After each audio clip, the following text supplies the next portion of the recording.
Guys, how's it going? If you are here live, comment hashtag live. If you're watching the replay, comment hashtag replay.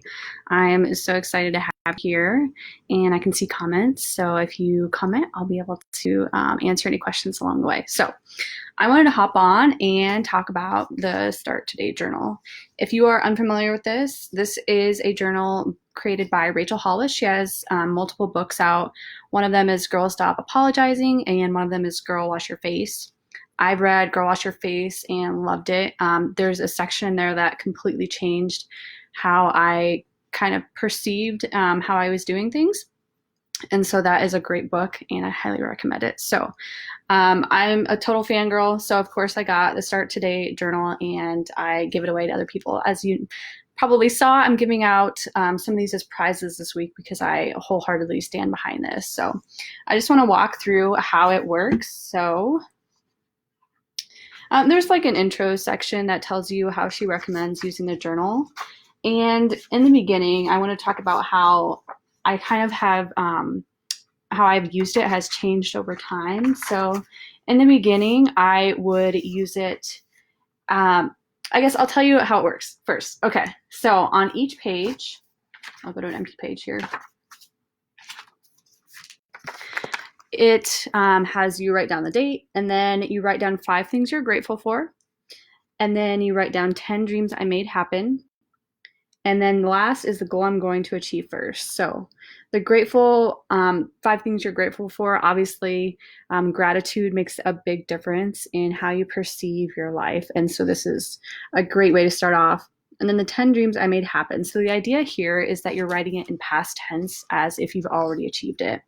And I want to go into a little bit of the science behind this. So I have another book that was recommended to me, and I haven't finished it, but I've gotten this far, and it also is another game changer, I think, if you're interested in another book. And the idea is that your mind acts in accordance with how you see yourself. So that is going along with the principle of writing your dreams in past tense as if you've already achieved them. When you do that, your mind starts to act in accordance with that vision of yourself. And so you start taking actions in your day-to-day that are aligned with that view. It gets a little bit complicated, and this book goes into a lot of the science of it, but it is, when I read it, I was like, you probably like heard some of these ideas before, and like it's gonna make sense, but when you read it, when it's written out, it clicks, and you're like, of course, like this makes sense, I totally get it. Or at least that's how it was for me. So highly recommend it.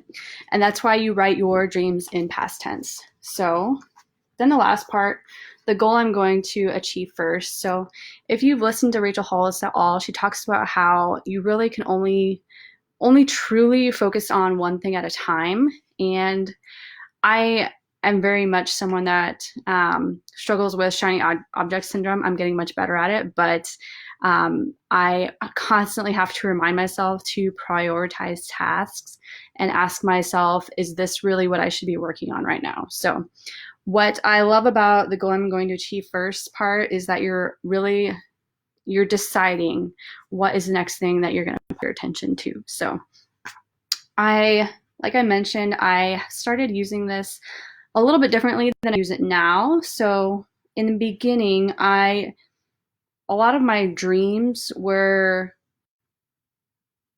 a little more kind of vague and feel a little bit more distant.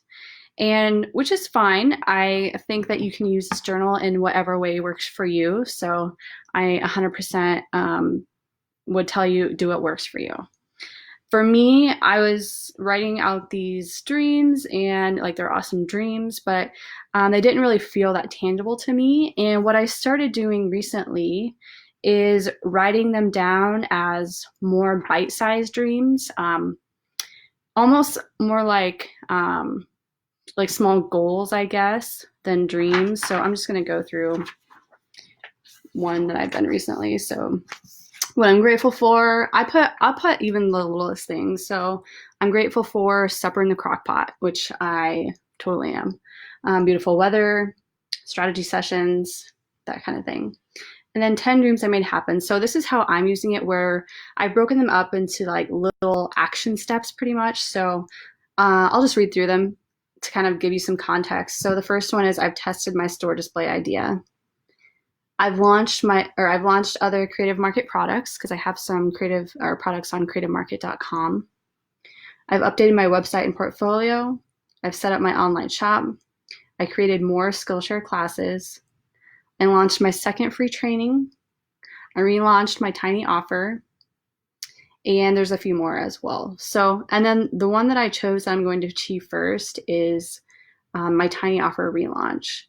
And what I have found is that this, when I do it every day, it actually becomes like a working, it's not a to-do list because I'm not expecting to work on these every day, but it's almost like a working to-do goal list. I don't know how to better explain it, but I found that it makes it really easy for me when I identify that very next small goal that I'm going to work on. So that's how I did my, this past week, I launched 4 digital products and created a Skillshare class. And so like on this page, I actually put the top 3 things I'm going to work on next. So I put my Skillshare class, creative market product, and my tiny offer relaunch. And so I just started working on those. I actually worked on 2 of those specific things because I had identified them as the things I was going to work on next. And what else was I going to say this? And so it's made it really easy for me to kind of keep track of my current status of my kind of goals and action steps. And I often actually, like during the day, I'll refer back to this as like a list of kind of the current inventory of ideas and priorities I have in my mind. And one other thing I would say is it's totally okay for some of your dreams to not be dreams anymore. For me, it's funny to see how things have changed from the beginning of the journal to where I'm at now. My dreams are not the same, and I'm 100% okay with that. Sometimes I think it's also a good thing where you have an idea of something, and over time it either becomes stronger and you know that's something you really want to work on, or maybe it loses its luster and you learn that maybe that wasn't really actually such a big dream for me. So I think that's totally okay. Yeah, so I highly recommend this. Highly recommend this book. And also one other thing I wanted to say is this journal can be used for whatever your dreams are, whether they're life dreams, business dreams, personal dreams. They do not have to be really to any one specific thing. What's so great about it is that this is for you. You use it for your life. No one is reading it unless you give it to them, I guess. But this is personal. This is for you. I almost treat mine like a journal where it's just for me. And so don't worry about what you're writing down because it's all about your life and how you want to live it, what you want to pursue, and there is no judgment. There are no dreams too big or too small. It's for you. So, okay. Go ahead and comment if you have any thoughts about this. Comment for sure if you actually use this journal already, because I totally want to bond with you about how much I love it. I will talk to you guys soon. Bye.